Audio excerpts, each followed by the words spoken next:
যে গরম পড়ছে তাই ভাবলাম যে শর্টকাটে কি রান্না করা যায়। পাবদা মাছ রান্না করব।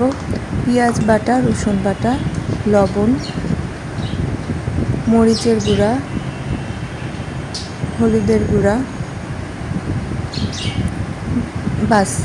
মাছে আমি আর কোনো মশলা ইউজ করি না।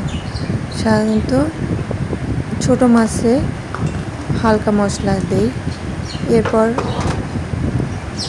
তেল গরম হয়ে গিয়েছে, মাছগুলো দিয়ে ভেজে নেব। মশলাটা ছড়িয়ে নিয়েছি, শুধু মাছটা দিয়ে দিচ্ছি।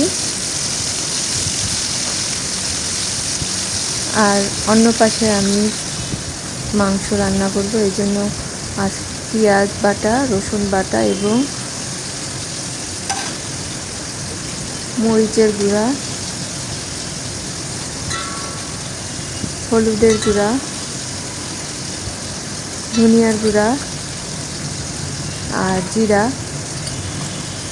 আজকে এত গরম পড়েছে তাই ভাবলাম শর্টকাটে কীভাবে রান্না করা যায়। আর লবণ। এরপর ভালো করে মেখে বসিয়ে দেবো চুলায়। তেল দিয়ে তেজপাতা দিয়ে দিলাম। এবার খুব ভালো করে মাখবো। যেহেতু আজকে আমি মেখে রান্না করব মুরগির মাংসটা, তাই খুব ভালো করে মাখছি যাতে মশলাগুলো মাংসের ভিতর ঢুকে যায়। একটু পানি দিয়ে হাতটা ধুয়ে দিলাম।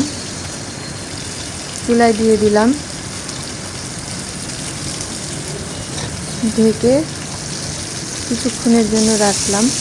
আর বটবটিগুলো যে কেটে রেখেছিলাম মাছের পাশে, সেগুলো মশলা মেখে দিয়ে দিলাম। এবার একটু পানি দেব। মাছ কিন্তু আমি উল্টাইনি, যেহেতু ভাজা ভাজা করব। একটু এক পাশ পুরা লাল হয়ে গিয়েছে। এরপর বটবটি দিয়ে দিলাম, মশলাগুলো দিয়ে দিলাম।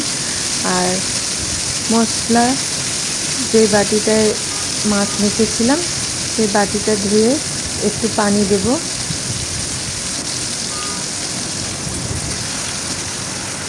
এতে হবে কি, ওই পাশটা যখন আলগা হবে আমি মাছগুলো খুব সুন্দরভাবে তুলে নিতে পারবো। ঢেকে দিলাম। কিছুক্ষণ পর ঢাকনা তুলে ধনিয়া পাতা অ্যাড করে দিলাম। এইবার আমি মাছগুলো আস্তে আস্তে উঠিয়ে নেব। পুরাটা ডিপ কালার করে ভেজে নিয়েছি। এই মাছটা খেতে অনেক মজা, পাবদা মাছ।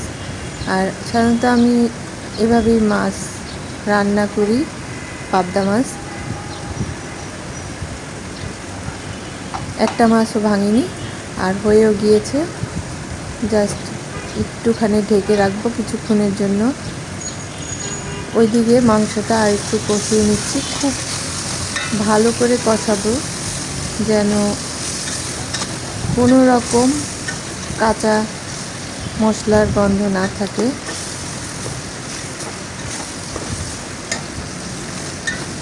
অনেকক্ষণ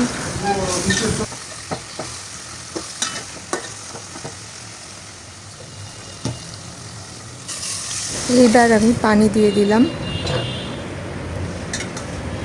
একটু ঝোল ঝোল রান্না করবো, তাই পরিমাণ মতো পানি দিলাম।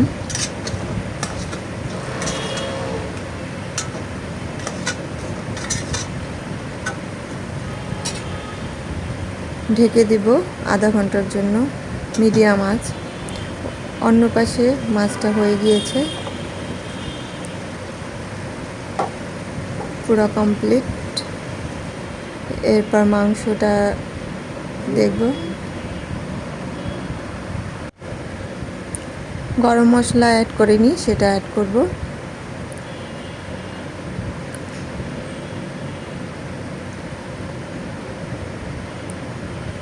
আর একটু ঝোলটা নিয়ে রান্না কমপ্লিট করব।